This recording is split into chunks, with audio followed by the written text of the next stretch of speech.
So to create a maintenance work rule, once you log into Salesforce, we're going to go to your maintenance plans tab in the navigation bar. If you don't see that, we'll simply go to the top left where these dots are. Click on that and you'll see a drop down.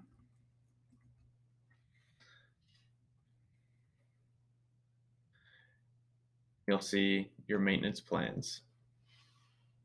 Select, once it loads, select the maintenance plan where you want this to create this work rule from the related lists.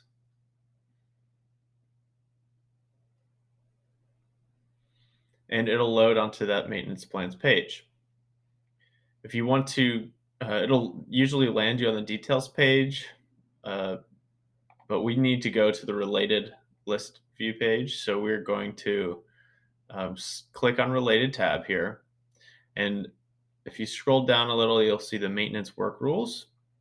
And to create a new one, you simply go over to the right and click on new.